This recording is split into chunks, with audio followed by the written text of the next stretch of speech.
So when we're looking at similarities, we are seeking similarities, acknowledging differences. Now, when I was in junior high school and high school, I was a cheerleader. And I was a good cheerleader too. When I went into the cafeteria, one of the things that I did was I looked for the table that had people that not just looked like me, but had the same interest as I did. So I looked for the cheerleaders. I looked for the athletes. And when I did this, I was pretty much satisfied with my selection because I knew that we had commonalities. So why do we do that, Lynda? What's Well, Kashonna, you're talking about similarities, but let's go back a little bit. When they talk about neuroscience and how our brain works, we are wired to see differences. Yes. We can't change that. Way back when, if there was a bear, we have that fight or flight reaction to protect ourselves. And so we look around and we see what's different. A bear showing its teeth is different from me. So I know when I see that person or that animal, I run the other way. And so our brain is wired that way. And our brain doesn't get more sophisticated. That part of our brain is not very sophisticated and has not changed with time. Absolutely. So the first thing we see is what's different. And so, Kashonna, I beg to not differ with you, but you said you went into that cafeteria and looked for the people like you. I'm suggesting that you looked at the cafeteria and saw who wasn't like you first, that I'm not sitting with this group, I'm not sitting with this group, I'm not going to sit there, but those people look like me. I'm categorizing everybody, and I'm choosing to go where I'm most comfortable. So I think it's both. It's knowing differences. That's natural. Don't feel bad if you see differences. If I go into a session, even a Zoom session nowadays, I look around and I can't help but say, oh, curly hair, not curly hair, male, female. Somebody's wearing a headdress, somebody's hair's different. These are things that we shouldn't be ashamed of. Yes. We see them and our brain sees them. It's what do we do with that observation? Absolutely, Lynda. And one of the things I shared with you in one of our discussions was how people will say, I don't see color. And, I know that their intentions are good when they say that. But here's the thing. I want you to see color. I want you to see that there's something different about me than you. And let's embrace our differences instead of running from them or trying to, just shy away from them. Let's go ahead and embrace them and celebrate our differences, because when we do celebrate our differences, then we're adding value to the conversation. Because, Kashonna, even thinking about it at work, if we form a committee or have a meeting and build a team, and we might want everybody to be like us. Yes. But we're doing the team a disservice, because there's so much we can gain by noticing, yes, there are differences, and we want to bring these differences together so we can be something bigger than what we are and change our perspective a bit. That's the beauty of inclusivity, Lynda. It really is. So I want to give you some definitions today to just really kind of set the record straight, or really just make sure that you have the right definitions in your heart and your mind as you are moving forward beyond today. The first definition we're going to talk about is stereotype. Stereotype means to classify a particular group of people and ascribe characteristics that have no validity or basis in reality to all groups. That means I may see someone and say, oh, because that person is who they are, then I'm going to classify everyone that looks like this person or dresses like this person. That means that everybody does that. So we want to make sure that we're careful not to stereotype. The next one is racial bias. It's an act or thought that is solely based on race or skin color. Again, I think about someone doing a particular thing because of their race or their skin color. Then we have implicit or implied or unconscious bias. This is positive or negative assumptions that influence our understanding, actions, and decisions. When you think about unconscious bias, what I want you to think about is something that goes on in the back of your head. And normally we deny what goes on in the back of our heads, but bring it up front and really recognize what it is so that we may address that. It's a bias Yes. Do we all have them? Yes.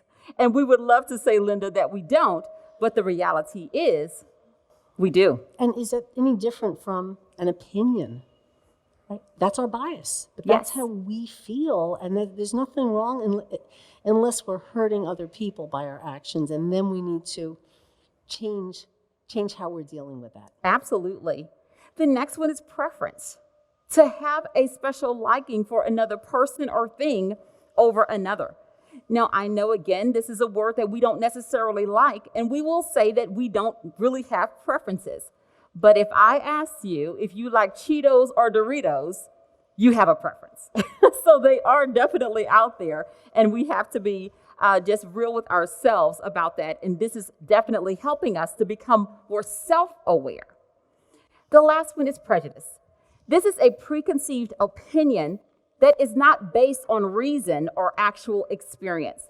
So when we talk about our prejudices, they are sometimes based off of something that maybe we heard someone else say, but something that we not necessarily have experienced. And we want to be careful, again, walking into those situations and be self-aware enough to address those and have realistic conversations. So go ahead, I'm sorry. You just went back. We just skipped a slide. I'm just going back. There. There, Okay. there we go. So one of the things that we talk about is diversity. When you think of diversity, what do you think about? Just shout it out to me. Say it again. Nationality. Say it again. Age. Anyone else? Just hearing the word. Gender. Absolutely. And you all are cheating because you see my wheel. No, I'm just kidding. But yes, my wheel says here that it has everything to do with age, gender, zip code, marital status, because you can ask someone if they're single or married and have a preference. School. I'm sorry. Even intellectual abilities, right? We all have different intellectual abilities, and sometimes in a workplace, we're looking for that. Absolutely. We want to see that. Some people who may feel marginalized can bring something very special to the workplace. And so we have to recognize that there are all these different groups that are diverse. Doesn't mean it's bad. It means each group brings something different to the table. Absolutely. School. You know, if you've asked someone, what school do you go to? We have a preference about that, right? Religion, your position or title, your income, your race, your physical challenges, and as Lynda just mentioned, your intellectual challenges as well. All of these things play a part in our diversity. Now, here's the thing. Sometimes the lines get blurred, okay? And you can actually fall into one or more categories. But does that make it wrong? Absolutely not. We celebrate it even more because we understand that the more diverse you are, the more value you have to bring to the table. So we're going to do a little activity here called similarities and differences. Similarities and differences. And you have 2 cards in your bag, in your plastic bag.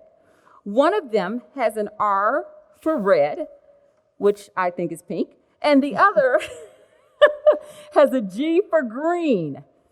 Red means stop, green means go, red means I love it, no, I dislike it, and green means I love it. Lynda, tell me why are we? And why? When we were putting this together, because we knew we're trying to make this work, knowing that everybody has 6 feet apart and how we're responding, we're wearing masks, and we said, well, why don't we just use a card, like a yes or no card? And of course, when you think yes, no, again, this is a bias, but we think red light, green light, go and stop, or stop and go. And so we said, okay, let's do red and green cards. And I said, Kashonna, wait a minute. Do you know that 0.5% of women are colorblind? And 8% of men are colorblind. So the chances are there may be somebody in this room who is colorblind, and you don't have to raise your hand unless you wanted to. And so somebody who's colorblind is going to look at both these and say, I think they're like gray. I can't see red or green. And so to be inclusive of some of the different things we talked about on the wheel, not everybody sees the same way. So we put the R to help you, for those of you who can't see the difference. R is pink. They said cherry, and I thought it would be red. But now I know you wouldn't do an index card so dark that you can't write on it. But the R is for the red, obviously, and the G is for the green. So let's go ahead with that, Kashonna. So here we go. You're going to raise your cards depending on your answer. Who likes football or dislikes it? Haha. Some dislikes. Some dislikes, absolutely. How about spicy food? And some like it sometimes and not always. Uh-huh. I got somebody else who feels the same way as me. Yep. How about winter? At this point, we may get a lot of reds because it's enough already. We're ready for spring. Okay, how about country music? Okay, how about, are you a morning person? I have two cards 50, here. 50. Kind It's of almost sort of. 50. Depends the day. Depends what the day was like. Yes. Monday through Friday morning. So we see here that there are a lot of similarities, but there are also a lot of differences. And there also are a lot of differences, not but, and. You'll figure out what I'm talking about in just a second. So similarities, again, we are seeking similarities and acknowledging differences. And there is absolutely nothing wrong with that. Go ahead, Lynda. And embracing Oh, differences embracing, as well. absolutely, and celebrating. And celebrating. So we have to be aware. There's so much we have to think about, isn't there? So what we'd like you to do is you're sitting, as the day has progressed, the groups don't seem as obvious, but you're sitting in groups of 4, or at least it was set up that way. And what we'd like to do is have you get in a group of 4, or your pod that seems to be set up this way. You're going to turn your chairs. Of course, we want to keep the social distance, but we want you to talk amongst your group and find some similarities that you have in that group. Some of you may come up with only 2, some may come up with 12. Just see how many you can come up with, and somebody in your group just keep track, because we're going to ask you not what all of them are, unless you want to write them down, but how many similarities you came up with. Lynda, can we do 3 minutes? 3 minutes is good. 3 so why don't we minutes? do it for 3 minutes? Everybody get in their groups, everybody can be talking, but also listen to each other and come up with some commonalities in your group. We're curious, how many commonalities did you find in your group? In this group, how many did you find? 5? Okay, great. What about the group behind you? How many did you find? 9. Excellent. And the group in the back? How many commonalities did you find? None? You forgot to count? Any commonalities? 5? Who said 15? Do you have 15? You didn't write, you didn't keep track. Is this the group here, these 6? Yeah, I don't know. Okay, 6, 7, 15, something like that, right? What about this group back here? 6. And I'm losing track of where groups are. So the next group? About 7. Okay. And what about here? 11. So far, that's the highest. We want to hear what some of those are. And this group here? We had 2. 2. We got stuck on hating the mask. You got stuck on what? Hating the mask. Hating the mask. Well, you had had that in common, right? You could have done the shield too. You would have that was the 2 maybe, right? What about this group? 13. 13? Great. 13. Did I get to this group here? 7. And did I get to this group? 3. 13 wins. So 13 commonalities with how many people were in your group? 3 people? 4 people. What were some of the commonalities? So, we like money. Like money? We like to have fun. Like to have fun? We all have pets. Pets? We all have kids. Kids? We all drive vehicles. Drive cars? We all wear pants. Wear pants? I mean, you want to keep going? Well, yeah, because we have to prove that you had 13, We all work here at Clorox. right? We live in the United States. We all like to eat. We like getting paid and working. We like Saturdays. We don't have to work. And we like to be safe. Okay, We all graduated high school. that's great. That's great. So you want to talk about commonalities. I mean, as you think about it, you find a lot. Don't you? Absolutely. Absolutely. We definitely find a lot of commonalities when we are intentional about looking for them. So what do we do now? How do we recognize and respect differences? Well, here are some ways that we put together for you. We want to work to eliminate the word but. It sounds something like this. I hear you, but. Well, yeah, I understand, but. And instead, we want to change our language or our sentence structure to say something along the effects of, I understand what you're saying. And I also believe. So what we're doing here is we are again eliminating the word but, and we're adding the word and. And I'd like to add to that, Kashonna. Please. Kashonna also paused, which we'll get to in a moment. So saying what she said, pausing, so that sinks in, and then saying and then a new message has so much more impact than that but, which just completely erased the first part of her statement. Absolutely. And that pause is very, very important, which goes into our next point. Respect the pause. Why is that important? Because sometimes we have emotions and feelings that flare up and we bring them into our conversations and they really don't belong there. Maybe they're from, home or from a friend, an argument that you had in the car before you got to work or whatever the case may be. We have to examine those emotions and find out if we are putting them in the appropriate place. So respecting the pause, what it does is it allows me to take a breath and make sure that when I address the situation, that I am not reacting, but I am responding. Kashonna, when you take that pause, something else that does, most of us get uncomfortable when there's a pause. And so if you take that pause, you're taking that moment to gather yourself, to create some space. Absolutely. To listen, but it also opens up the door for the other person to offer more information. So we're not just talk. We stop, we pause, we calm down, but they may start talking and we'll learn more by doing that. So it has that dual purpose when you have the pause. Absolutely. Another thing I want to do is I want to make sure that I don't assume, but I ask.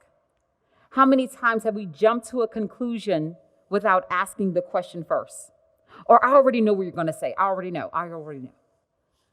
And then we proceed to have a conversation, or maybe not to have a conversation, but better yet to just tell the person what we're thinking without actually asking the question. Sometimes we've had previous conversations where we have these thoughts in our heads about what a situation is or what something means. And so when we hear someone who's saying something a little bit similar to what we've heard before, we automatically jump into the assumption. But what we're proposing here today is that we don't assume. We take a minute to pause, and then we ask a question. The next one is allowing the receiver to ask questions to ensure clarity. Again, I want to make sure that I am clear on what I'm hearing. So maybe I'll paraphrase what I'm saying. Or even if I think I know, I'm still going to ask. One of the statements that I hear a lot of times is, well, that's common sense. Have you ever heard that? Or maybe you said it. Well, here's the thing. Because someone else has not had the same experiences or background that you've had, or maybe not even the same exposure, is it okay to say that it's common sense? Because what may be common sense to you may not necessarily be common sense for the other person. And it also alienates that person because you've made a judgment that you should know that. And you're thinking, oh, I never thought of that. Why don't I know that? And now I start feeling bad about myself because of something you said to me. Absolutely. So don't assume everybody in the room knows what your experience is or knows what it's about. Again, remember to ask people and don't make those assumptions. The last one here is listen to the entire message before jumping to conclusions, even if you think you know what they'll say. Okay, how many people are guilty? Come on, let's group hug. Yes, I know what you're going to say, and so I'm going to just jump in and make sure that I finish your sentence. But listen to the entire message. And Lynda, you brought up something earlier that I definitely want to pull in because you talked about speech. Right. Yeah, I'm a speech and language pathologist by training, so I've worked with people who've had head injuries, stroke, people who can't talk, people who stutter. And one of the cardinal rules with somebody who may have difficulty and be a person who stutters is that they're taking so long to get their message out. I'm going to save them. I'm going to finish the sentence for them because I know what they're trying to say. That could possibly be, unless somebody has given you permission to do that, that could be the worst thing. Let them talk. Even if it takes longer, have the respect for that. And so that's almost magnified with somebody who has a communication problem, like somebody who might stutter, but it goes for everybody else. Sometimes it could be, we're sitting at the meeting, and John always says the same thing. I know what he's going to say. Why bother? Let him finish. Let me just finish it for him and let's move on. Or you're just talking to somebody and they just never get to the point, and you know the whole issue. So just interrupt them and let's be done.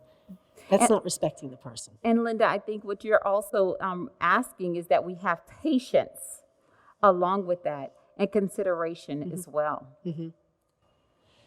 So we have this wonderful video that originally was made in Denmark. And now a church in the United States revised it and made it in English so you could understand it more. And it definitely speaks to the topic that we're talking about of putting people in boxes, finding differences, finding similarities or commonalities, and what you can do with that. So let's just take a listen to this and a watch to this.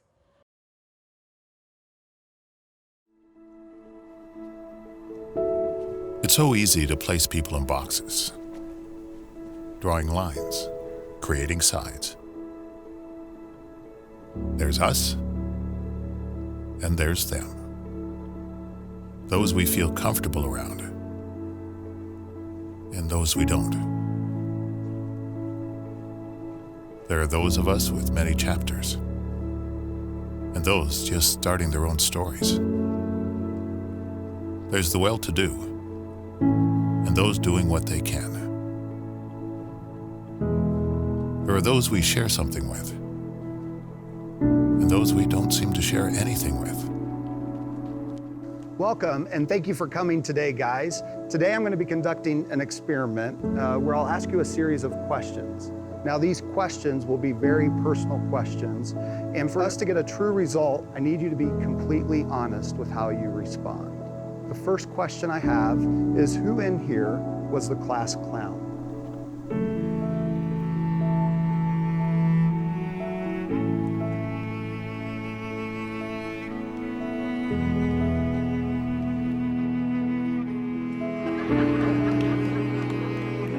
Who is never on time?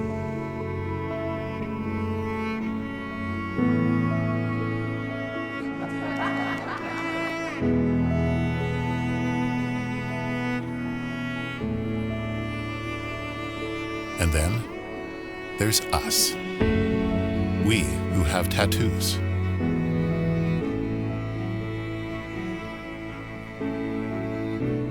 We who feel lonely.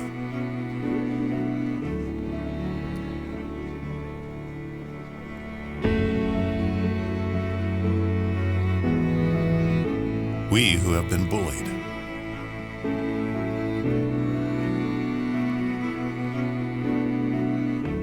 We who have bullied others.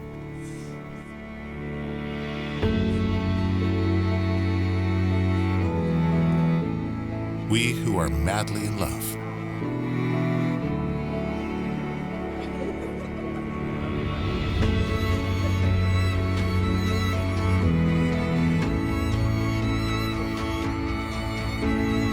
We who have overcome great adversity.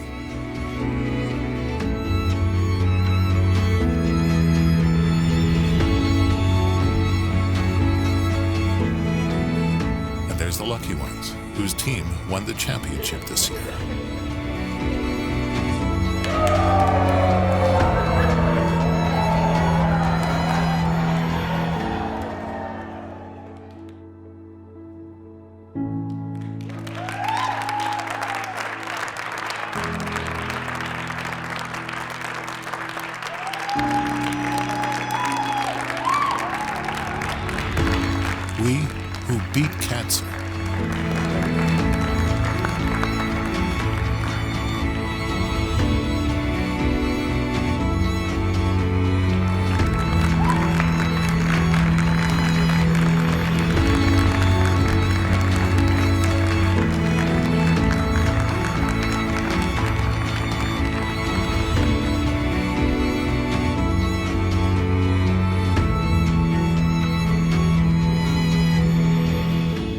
And then there's all of us who are created in the image of God.